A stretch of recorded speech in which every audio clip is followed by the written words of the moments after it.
지금부터가 본격적으로 들어갑니다. 자, 여러분들 이제 이 장면을 한번 보시면 노지고 복조입니다.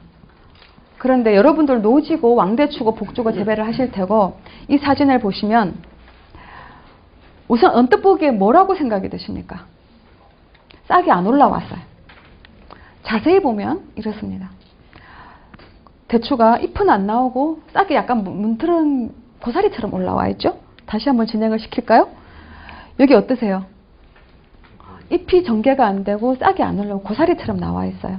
혹시 이런 거 보신 적 있으세요? 많이 보실 겁니다. 이 증상은 대추를 재배하시는 모든 밭에는 나온다라고 생각을 하시면 돼요. 똑같지 않다 하더라도. 무조건 나온다고 생각을 하시고 이거를 왜 어떻게 생각을 하시냐면 아까 보니까 바람이 들이치는 장소에서 나오고 있기 때문에 이거를 냉해라고 생각을 하셔요. 착각을. 절대로 냉해가 아니에요. 지금 여기 잎이 올라오다가 꼬불꼬불 제대로 못 나옵니다. 냉해 때문에 그렇다라고 착각을 하십니다. 제가 이게 냉해가 아니라는 것들을 농가분들한테 증명을 하기 위해서 자 실험을 했습니다. 이 댁에 5월 1일 날 갔어요. 여기는 비가림이고 여기는 노지예요. 비가림에는 싹이 이렇게 나왔고 노지는 싹이 안 나오고 이렇게 있어요. 그리고 이분이 이제 이거는 냉해를 입은 것 같다 이렇게 말씀을 하셔요. 그래서 제가 회장님 저만 믿으시고 기다려주시면 제가 여기다가 약을 주겠습니다. 무슨 약을 줬냐면 에모니고리 장립노린재 방제 약을 줬습니다. 장립노린재 약을 줬어요. 그리고 6월 15일 날 재러 갔더니 다 폈습니다. 그런데 제가 이제 실험하는 사람이다 보니까 여기 뭐 순 다 올라왔습니다. 올라왔는데 끝에 세 주는 약을 안 줬어요. 싹이 안 올라옵니다. 여기는 안 올라오고 있고 여기는 싹이 올라왔어요. 그래서 이제 아니 냉해인 줄 알았더니 사실 이거는 해충인데요. 연구소에서 해봐도 그렇습니다. 어떤 해충이냐면 내가 아까 에모니고리 장립노린재라 그랬죠. 말이 어려우니까 내가 장립노린재라고 하는데 장립노린재 이거는 모든 대추밭에 거의 피해를 주고 있고 싹 날 때부터 이렇게 싹이 기형적으로 올라옵니다. 꼬불꼬불 이상해집니다. 구부러지고 막 이렇습니다. 이것처럼 고사리처럼 올라오기도 합니다. 근데 얘네들이 어떻게 생겼냐면 이렇게 생겼어요. 여기 보시면 초록빛 보이는 게 있죠. 그러면 내 밭에 내 눈에 이게 보일 것인가? 크기가 작아서 잘 안 보여요. 근데 어떻게 알 수 있냐면 싹이 언제 나옵니까? 4월 말쯤에 나오잖아요. 4월 한 중하순쯤에 가지를 꺾다가 흰 종이를 놓고 탈탈 털어보세요. 탈탈 털어보시면 그 틀면은 아주 작은 초록색이 뭔가 꼬무작거리는 게 있어요. 얘네들이 어디서 살고 있냐? 지금 겨울에 대추 눈에서 지금 알로 살고 있어요. 얘들이 4월 말 되면 부화가 돼요. 그럼 그때 싹이 나오잖아요. 싹이 나올 때 그때 꼭 찍어서 빨대로 빨아먹듯이 먹어요. 근데 빨대로 빨아먹듯이 먹으면 거기만 상처는 생기고 주변에는 계속 크니까 이게 세포 분열을 하니까 막 커지고 그 부위는 못 자라니까 밖으로 나오면 꾸불꾸불해지는 거예요. 그래서 이상하게 기형적으로 보이게 되는 거예요. 이렇게 알고 나면 나중에 또 보이기 시작합니다. 여기 안 보이시죠? 여기 먹고 있어요. 여기 안 보이시죠? 여기 있어. 여기 먹고 있죠. 이런 것들을 보면 다 있어요. 그래서 저희가 지금 이거에 대해서는 연구를 많이 했고 약제 등록을 많이 되어 있어요. 그런데 농약을 언제부터 쳐야 되느냐? 이게 문제인데 아까 그 집 있죠? 제가 회장님 댁 방제는 됐어요. 방제는 됐는데 문제가 뭐냐면 꽃이 안 핍니다. 그 집은 달리질 않았어요. 왜?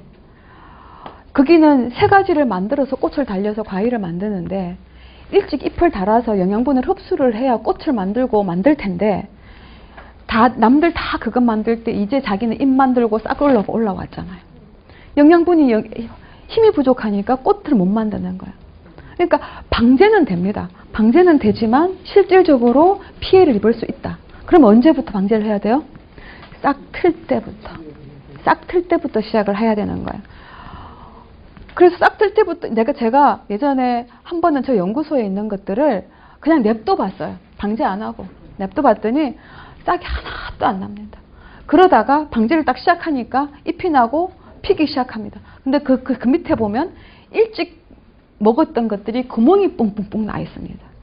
이런 증상들이 있는 밭들을 보면 아, 내가 노린자 피해가 있었구나라고 생각을 하시면 됩니다. 근데 그것만 있는 게 아니에요. 과실도 이렇게 뚫습니다. 자, 여러분들이 지금 생각하시는 것들 중에 과실에 나오는 반점들도 그럴 수가 있고요. 나중에 보면 과실을 뚫어갖고 이렇게 즈백이 나오다가 나중에는 끄뭇끄뭇하게 이렇게 변합니다. 반점처럼 보이기 시작을 해요. 나중에 이렇게 되고 현장이죠. 이게 얘들이 지금 이걸 먹고 있는 현장이 이렇게 잡히는 거예요. 잡혔다가 나중에 보면 이게 즈백이 나오고 마르고 하면 비가 많이 오면 여기 비가 들어가서 물러 썩겠죠. 비가 안 오면 이렇게 마르겠죠. 이러면서 이것들을 병이라고 생각을 하고 병약을 치기 시작을 하시는 거예요. 나중에 보면 이렇게 끄뭇끄뭇한 것들이 반점들이 생겨 있어요. 그래서 우리가 많이 생각하는 것들 중에 충일 확률이 있다. 충일 확률이 있다. 라고 생각을 하시면 되고. 근데 이것만 있는 게 아닙니다. 꽃을 보면 꽃이 이렇게 뭔가 해바라기 씨처럼 갉아먹은 흔적들이 있죠. 꽃이 이렇게. 그러니까 얘네들이 꽃을 먹으면 이렇게 변하는 거예요. 꽃을 여기 요런 둘레 있잖아요. 실제로는 이렇게 생겨야 되잖아요. 대추꽃이. 이렇게 생겨 있는데 여기를 빨대 꼽아서 빨아먹는 거예요. 빨대 꼽아서 빨아먹으니까 동글동글 반점들이 많이 합해지니까 동글동글동글동글하게 이렇게 이 반점들이 모여서 이 패바라기처럼 이렇게 되고 얘네들이 똑똑똑 떨어집니다. 대추는 금방 떨어집니다. 꽃잎이. 꽃잎이 금방 떨어집니다. 이렇게 보이는 잎들 다 노린재 피해이고요. 얘들 다 떨어집니다. 나중에 보시면 얘네들이 잎이 단단한 데는 잘 안 먹어요. 어린 잎을 갉아먹고 꽃이 피면 꽃으로 가고 과일이 피면 과일로 갑니다. 꽃을 제일 좋아합니다. 그럼 여러분들 개화기 때 약을 줘야 돼요? 말아야 돼요? 줘야 돼요. 줘야 된다가 정답입니다. 지금 이것뿐만 아니라 다른 것들도 꽃을 가야 하는 게 굉장히 많아요. 자, 대추는 6월부터 7월 말까지 꽃이 펴요. 이 기간에 약을 주지 않으면 꽃들을 건질 수가 없습니다. 준밭과 안준밭과는 천지 차이가 나거든요. 이렇게 제가 보면 꽃, 새싹 먹고 있는 거, 잎 먹고 있는 것, 과일 먹고 있는 것, 꽃 먹고 있는 것, 이 모든 것들이 다 에모니아를 줍는 노린재의 피해이고요. 그럼 언제까지 방제를 해야 되느냐? 8월 상순까지. 나이가 들면 조직이 단단해지면 얘들은 별로 피해를 못 줍니다. 피해를 못 주니까 단단해질 직전까지 8월 상순까지는 이 해충은 그냥 무조건 대추를 재배하시면 방제를 해야 된다 라고 생각을 하시면 됩니다. 특히나 이제 만약에 시설 재배를 하고 올해같이 겨울이 좀 따뜻하잖아요. 그럼 얘네들이 내년에 아니 올해 훨씬 더 많이 발생할 수가 있어요. 근데 왜 그러냐면 얘들이 지금 어디에 살고 있냐면 땅에 살고 있어요. 땅에 살고 있으면서 지금 이제 벌레로 지금 살고 있단 말이에요. 그러다가 날이 싹 올라가면 온도가 높으면 빨리 성충이 돼서 파리가 됩니다. 파리가 돼서 싹 올라와서 대추 잎에다가 알을 낳습니다. 알을 낳으면 얘네들이 유충이 이렇게 나와갖고 얘네들이 잎을 먹으면서 안쪽으로 싹 이렇게 말립니다. 그래갖고 다시 땅 쪽으로 떨어져요. 다시 땅 쪽으로 떨어졌다가 다시 올라왔다가 땅 쪽으로 떨어졌다가 이거를 1년에 연 4회에서 5회 정도 발생을 시켜요. 그 기도사님 나무 밑에를 깨끗하게 해놔야겠네요. 가능하게. 토양살충제 쓰면 어때요? 어유 빠르신데요. 그래서 지금 대추에 등록된 농약들이 보면 토양살충제가 있어요. 토양살충제가 왜 등록이 됐냐면 이것처럼 발생이 많은데 토양에 살고 있다가 올라오는 것들 때문에 그래요. 이건 뒤에 말씀드리려고 했는데 토양살충제는 얘 때문에 4월 상순, 중순 발화되기 전에 토양에다가 살펴보면 얘들이 막을 수가 있는 거예요. 지금 이제 올해같이 이제 약간 따뜻해지면 나중에 이게 문제가 될 수가 있는데요.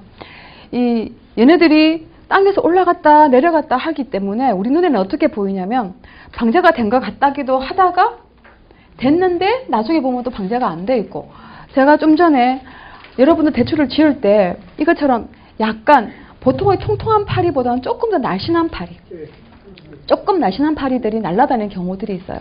그럼 얘네들이 날아다니다가 이렇게 이 끝에다가 알을 낳아요. 이 사진은 약재 살포 위에 찍은 거니까 알라타가 지금 죽은 거예요. 이게 이렇게 있죠. 여기 알을 낳는 거예요. 여기 알을 낳다가 알을 낳으면 그 안에서 유충이 먹잖아요. 잎을 먹다가 똑 떨어지는 장면이에요. 땅으로 똑 떨어지는 거예요. 똑 떨어졌다가 그러면 떨어지고 나면 잎은 어떻게 되냐면 잎은 이렇게 희죽희죽해지면서 말라버리는 거예요.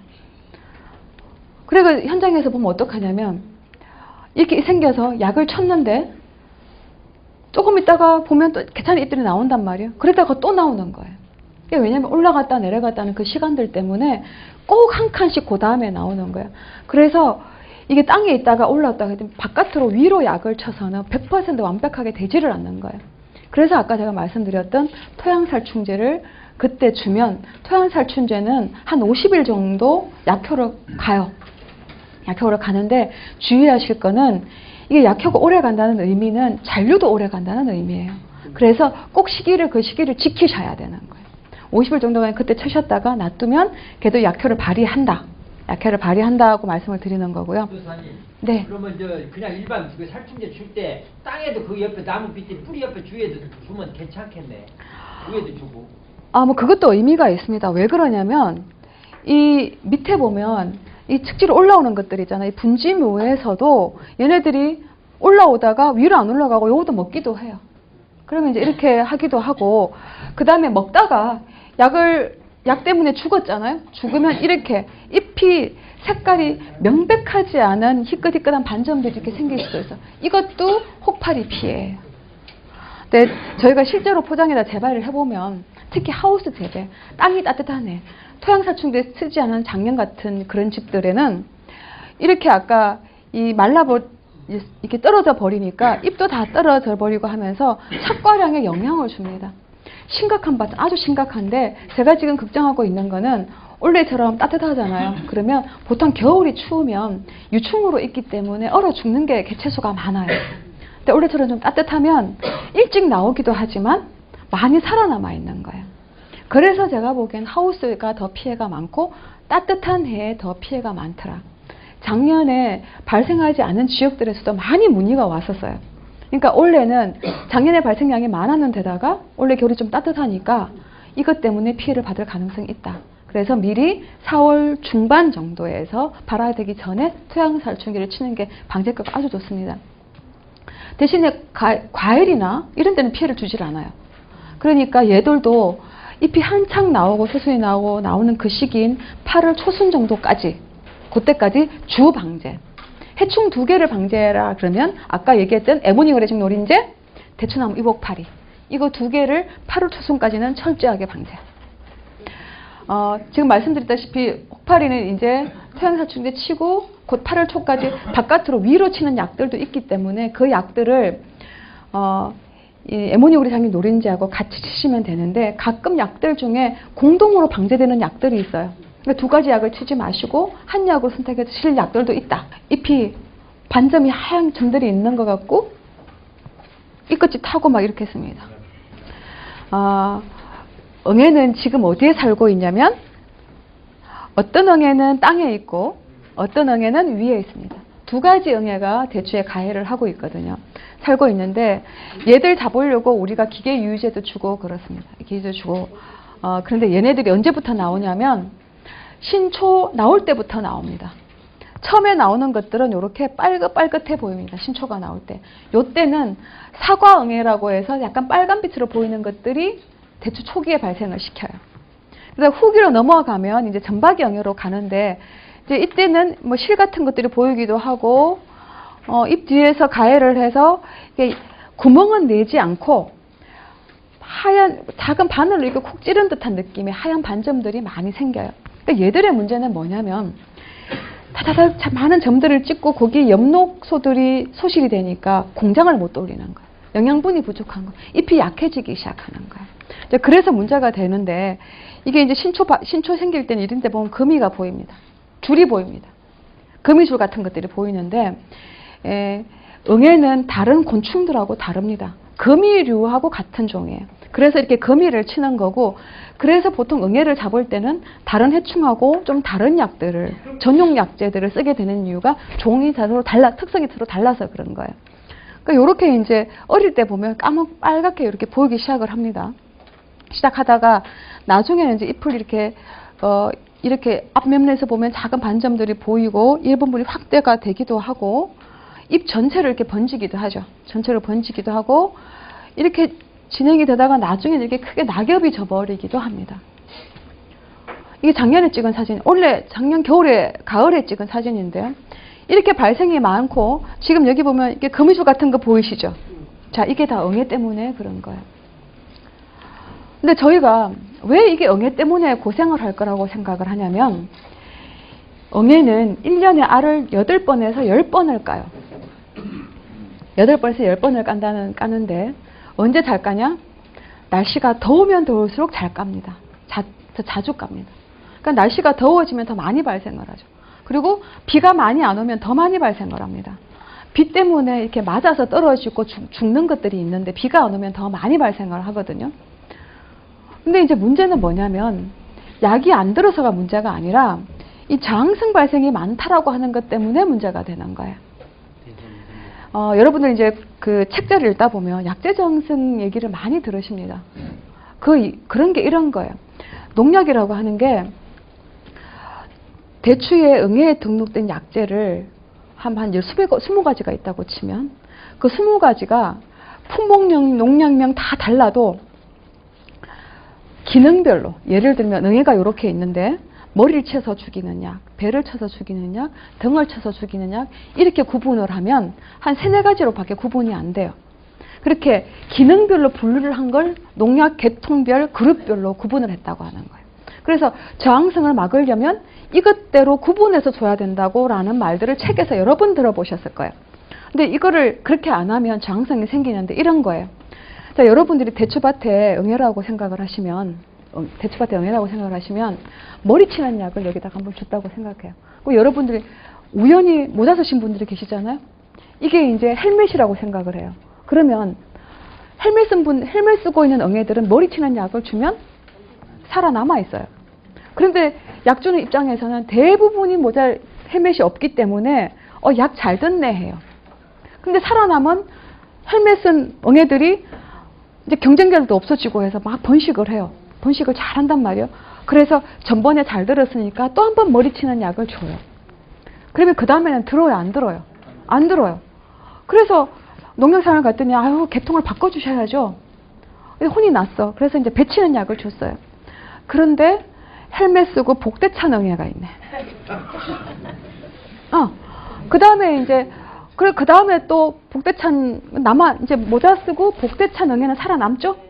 그럼 얘들이 또 번식을 합니다. 그다음에 배 치는 약 주니까 잘 되더라 해서 배 치는 약을 또 주죠. 그럼 또 들어요, 안 들어요? 안 들어요. 이런 식으로 이렇게 가다 보면 한 종류로 계속 약을 치시다 보면 내 밭에 있는 응애는 철갑을 두른 듯한 느낌이 듭니다. 뭘 쳐도 안 됩니다. 실제로 농사 잘 짓는 분들 중에 예방적으로 많이 쳐서 이런 경우들이 많이 생겨요. 많은 병해충들을 상황을 봐서 예방적으로 치라고 얘기하는데 그 중에 하나 빼는 게 응애예요. 응애는 살피고 줘야 되는 거예요. 내 밭에 있을 때 주는 거예요. 어떻게 알아볼까요? 그냥 눈으로 보입니다. 눈 좋으신 분들은. 그런데 눈으로 안 보이시면 어떻게 하냐? 돋보기로 사서 보셔야 돼요. 보시고 그걸 보고 줘야 된다. 그런데 이제 궁금증이 있잖아요. 그룹을 다르게 줘라? 머리 치는 약, 배 치는 약을 구분해서 줘라 그러는데 어디서 내가 알아? 그 방법은 농약 껍질에 다 있습니다. 자, 이 농약 껍질입니다. 이 약재의 상표명은 뭡니까? 상표명 올스타. 품목명은 아바맥틴 유제라고 되어 있죠. 이거는 밀베노크 유제가 상표명이고 품목명이 밀베메프틴 유제예요.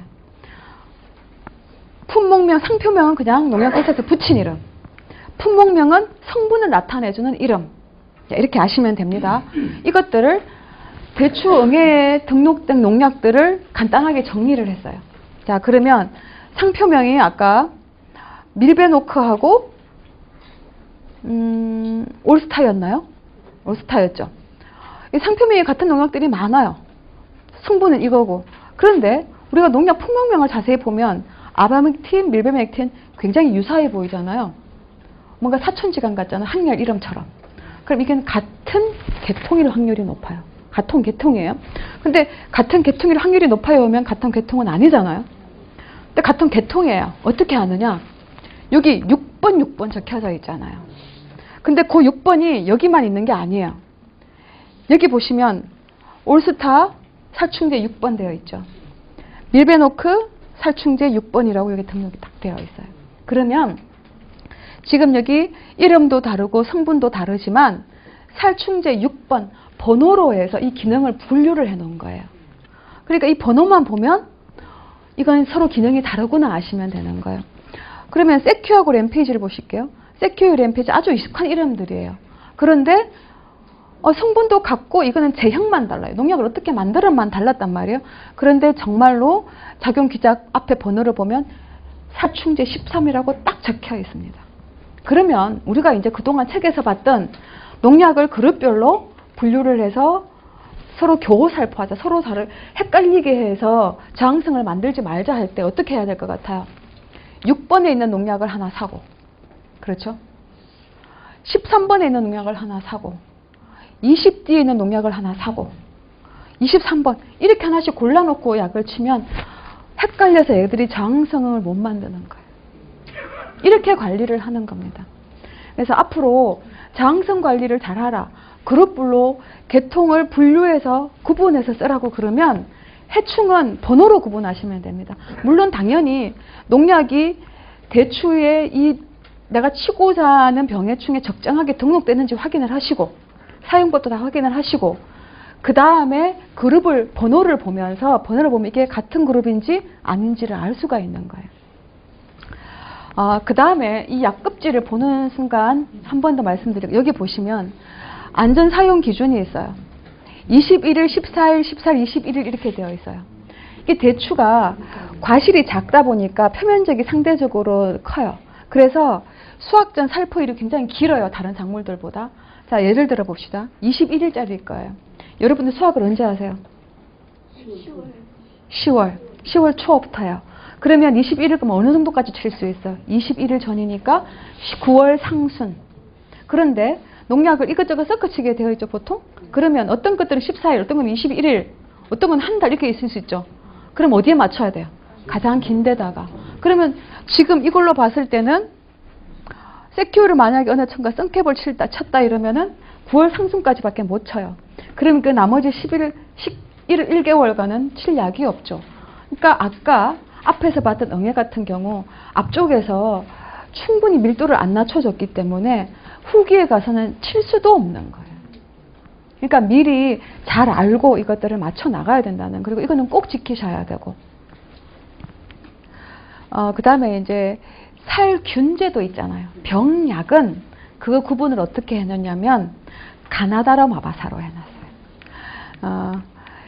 살충제는 1, 2, 3, 4, 5, 6, 7, 8, 9, 10으로 하고 이거는 대추의 탄저병에 등록된 농약인데요. 보시면 가나다라 마바사로 되어 있죠. 예. 살균제는 가나다라로 구분이 되어 있으니까 이 앞에 살균제 가, 살균제 나 이런 것만 다르면 그룹이 다른 거다, 계통이 다른 거다 이렇게 생각을 하시면 됩니다. 그 다음에 한 번에 키를 드린다면 살균제 같은 경우는 우리가 보호용 살균제, 치료용 살균제로 보통 구분을 하죠. 보호용 살균제, 치료용 살균제 들어보셨죠? 병이 발생할 것 같아서 예방적으로 주고 싶을 때는 보호용 살균제를 차라 이렇게 말씀을 하시고, 치료용 살균제를 줄 때는 병 난 다음에 줘라 이렇게 이제 우리가 교육을 받았어요. 그 구분도 가나다라 마바사 보고 구분하실 수가 있어요. 카로 여기 보시면 카 있죠. 살균제 카로가 있으면 대부분 보호용 살균제입니다. 사로 등록이 되어 있으면 살균제 사는 치료제로 등록이 되어 있어요. 치료제의 특성을 갖고 있어요. 그래서 요거는 점점 더 깊이가 복잡해지니까 요 두 개만 보용과 치료요. 근데 이때쯤 되면 이제 문제가 생겨요. 아까 응애가 덥고 햇빛 많고 비 없을 때 많이 생긴다 그랬잖아요. 그럼 이럴 때쯤 대추도 이런 장애들이 많이 나옵니다. 뜨거워서 나오는, 날씨가 뜨겁고 더우면 약을 치면 이제 섞어 치면 이렇게 타는 증상들이 나옵니다. 밑에 이렇게 모여서 탑니다. 이렇게 타는데 그러면서 잎은 약해져 있잖아. 대추 잎이 약해져 있는데 응애 때문에 약해져 있잖아요. 그럴 때 이렇게 독하게 치면 대추는 타고 잎은 우수수 떨어지게 돼요. 그래서 이 시기 때쯤 되면 응애 피해가 많은 집들은 잎이 많이 떨어집니다. 그러면서 굉장히 불안해지죠. 불안해지는데 그때 불안해하지 마시고 여기서 배운 대로 그냥 농도대로 그룹별로 이렇게 바꿔가면서 약을 치시면 됩니다. 그 다음에 이제 제가 이 꽃에 나오는 꽃에만 지금 큰 피해가 오는 거예요. 지금 여기 보시면 꽃에 뭐가 있죠? 꽃에 여기 뭐 먹고 있습니다. 제가 여기 답을 적어놨는데 총채벌레예요. 총채벌레예요. 총채벌레 여러분들 많이 보실 수가 있는데 언제 어떻게 볼 수 있냐면 이것도 똑같습니다. 타락법이라 그래서 하얀 종이 있잖아요. 거기다가 대추꽃을 이렇게 탈탈 털어보면 길쭉길쭉하게 생긴 것들이 이렇게 보여요. 근데 제가 아까 노린재는 어디를 먹었죠? 여기를 먹었었죠. 여기 생겼는데 지금 총채벌레는 어디를 먹어요? 여기를 먹어요. 대추 요거는 꽃잎이 아니라 꽃받침이에요. 꽃받침을 이렇게 먹고 있고 그러다 보니까 증상이 어떻게 나오냐면 이렇게 나옵니다. 여기는 멀쩡하고 꽃받침이 탈색이 되면서 시들시들해지거나 누리끼리해지거나 이렇게 은색으로 슬쩍 변합니다. 저백을 흡접을 당해서. 이런 경우들이 작년에 굉장히 문의사항이 많았었고요. 또 이런 것들이 진행이 되면 날씨가 흡접은 됐고 날씨는 이제 맑고 이러면 말라가기 시작하면서 은갈색으로 마르기 시작합니다. 꽃잎이 아니라 꽃받침이 이렇게 마르기 시작을 하고 나중에 이렇게 변합니다. 이렇게 변하고 이러면서 쭉 떨어지기 시작하는데 이런 꽃들이 작년 같은 경우에 남들은 다 잘 달리고 날씨가 햇빛이 많아서 잘 달리고 있는데 내 밭은 안 달리는 밭을 가보면 이런 증상 쳐보면은 총채벌레 피해가 이렇게 나옵니다. 여기서 꽃잎 떨어지면 생기고요. 심한 밭은 이렇게 됩니다. 이렇게 지금 대추가 못 달리고 있는 거예요. 착과가 되질 않고 있는 거예요. 여기 틀어보면 이렇게 길쭉길쭉한 것들이 생기고요. 그래서 제가 이제 조사를 해봤습니다. 실제로 총채벌레가 착과 영향을 주는지 조사를 해봤더니 입줄기를 하나 딱 뜯어서 안에 나오는 총채벌레 양하고 착과 다른 양을 딱 봤더니 총채벌레가 많으면 많을수록 착과가 잘 안 되고 있습니다. 떨어지고 있고요. 그래서 원래 저희가 정말 총채벌레가 이 대추에 어떤 총채벌레가 나오는지 조사를 했더니 대추에 나오는 것들은 제가 지금 주요 재배 지역 보은, 경산, 군위 이런 데 다 조사를 했더니 다 대만 총채벌레가 나옵니다. 제가 왕대추에도 조사를 했고요. 여러분들이 많이 왕대추에도 조사를 했더니 대부분 대만 총채벌레가 나오고 있습니다. 이렇게 생겨 있고요. 얘들도 땅으로 왔다 갔다 합니다. 땅에서 왔다 갔다 하고 있고 근데 얘네들이 방자기가 좀 어려운 게 이제 알은 꽃받침이나 이런 데 잘 났는데 얘들도 똑같이 생육기를 아까 꽃잎에서도 보내게 되면 땅에 떨어지고 이렇게 왔다 갔다 하잖아요. 왔다 갔다 하니까 이 포장에서 섞여져 있기 때문에 한 번 방제로 끝나지가 않는다는 거죠. 이것도 만약에 굉장히 피해가 많다.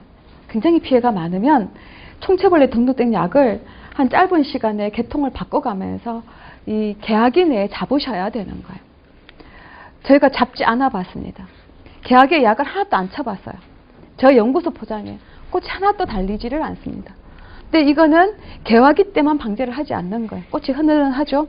개화기 방제했는데 같은 날 찍은 사진이에요. 이거는 개화기 때 제가 방제를 열심히 한 밭. 이제 이렇게 약을 제대로 친 거는 뽀송뽀송 이렇게 자라고 있는 거예요. 보온 지역 같은 경우는 에모니구리 장님노린지 꽃 피해를 너무나 잘 아세요. 근데 노린지 피해는 잘 막으셨는데 총채벌레 피해를 모르셔서 이것 때문에 그 방제 여부에 따라서 차이가 이렇게 나더라는 거예요.